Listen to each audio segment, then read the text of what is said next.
The boy just took an extra glance at the crowd, not expecting it would bring about a deadly disaster. Suddenly, a monster on horseback, engulfed in flames, swung a large sword and charged straight at him. The boy suddenly pulled open the car door, and the monster shattered on the spot. But the danger was far from over, as more and more monsters chased after him. But what exactly was going on? This matter has to be told from last night. The boy found a sword with a lip print on the hilt in the ruins, and driven by curiosity, he decisively pulled the sword out, not knowing he had caused a huge trouble. Late at night, the sword in the cabinet began to glow, and at the same time, a strange noise came from outside the window. The boy tiptoed to the window and slowly pulled open the curtain. A ghostly knight emerged from the ground, glaring fiercely at the boy. Seeing this, Huzi immediately sensed trouble. The knight soon charged into the house. Huzi wanted to run, but it was too late. He could only retreat to his room. But the next second, the door was kicked open by the knight.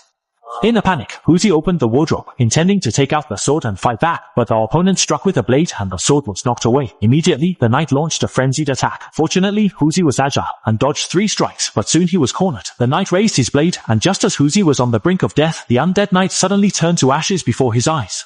Huzi was completely bewildered on the spot, and when he came to his senses, he found a strange man lying on the ground. It turned out that this man had just saved his life. The man told Huzi to find him at the fried chicken shop tomorrow, and then turned into a crow and flew away. After this incident, how could Huzi sleep? Overnight, he found his knowledgeable classmate, Da Zhuang. After examining it, Da Zhuang discovered a string of Latin words engraved on the sword hilt, and found a clue in a book. It turned out to be the legendary Sword of Kings. At dawn, the two of them took the sword to the fried chicken shop. The man told them that the Sword of Kings was originally used to seal the witch Morgana, and now that the sword has been drawn, Morgana's seal has been broken. The undead knight was originally his subordinate. The knight would awaken at night to seize the Sword of Kings, and Morgana planned to bring the knight to destroy all of humanity during the solar eclipse in 3 days. Only by finding the entrance to the underworld and dealing with him before the eclipse could the world be saved. Upon hearing this, Huzi panicked on the spot. He dropped the sword and was about to leave, but as soon as he reached the door, it closed by itself. The two turned around and saw that the man had turned into an old man. As he stood up, everything around him floated into the air. They saw him release powerful magic from the spiritual thunder in his palm, showing them the appearance of the future world. He also told them that only Huzi could stop the witch Morgana. Seeing this apocalyptic scene, the two were dumbfounded. At night, they went to the place where they picked up the sword to search for the entrance to the underground world, not knowing that 2 other classmates had also followed them. Huzi told them everything, and just as they were about to ask more questions, there was a sudden commotion from the distant ruins. Morgana's undead knight minions emerged from the ground. Classmate Xiaobai was so scared that he fell to the ground, and the knight swung his big sword and charged at him. Fortunately, Huzi blocked the blow in time. They quickly ran to a higher place, and just as the knight was about to climb up, Da Zhuang noticed a few barrels of gasoline nearby, so they tipped over the barrels together, and the fire surrounded the knight on the spot. But they realized the undead knight wasn't afraid at all. Seeing the situation was bad, they turned and ran, with the knight wielding his big sword in hot pursuit. At this moment, there wasn't a single person on the street, because when the undead knights appear, the entire world comes to a standstill, and all the unaware people would fall into a state of disappearance. At the moment the knight caught up, Huzi suddenly pulled open the car door, and the knight couldn't dodge, turning into pieces on the spot. At this moment, Bomei looked at another car, directly floored the accelerator, shifted to 8th gear, and rushed out. Bomei drove the car and smashed several monsters in a row. After they eliminated the last knight, the world immediately returned to normal. An old lady suddenly appeared in the driver's seat, and everyone turned pale with fright. Luckily, Baomei didn't mistake the accelerator for the brake, avoiding a bloody accident. Then, to enhance their combat abilities, Merlin took them to another world. He first used magic to create 4 weapons, and then summoned 4 sentient trees as sparring partners. While they were halfway through their training, the trees suddenly turned evil, as the witch Morgana had taken control of them, and the roots tightly entangled the group.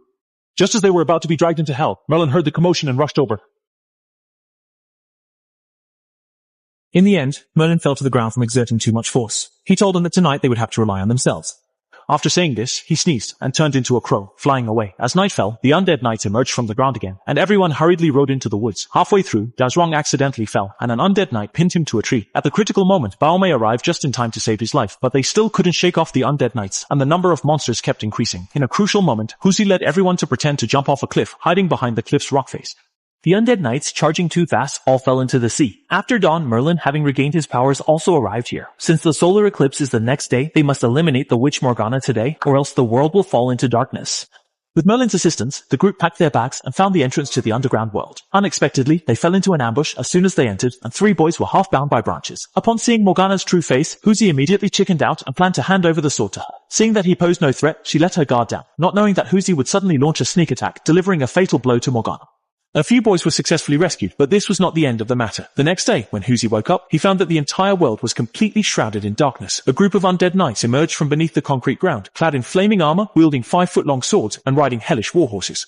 This time, all the undead knights were gathered together to attack a school, because Huzi was hiding inside. Early this morning, after learning that the witch Morgana was not dead, they immediately rushed to the school, rallying all the students to join the battle. They set up car traps at the school entrance and placed various obstacles in the corridors. The battle was about to begin. As soon as the moon completely covered the sun, the undead knights launched their attack and quickly broke through the first line of defense.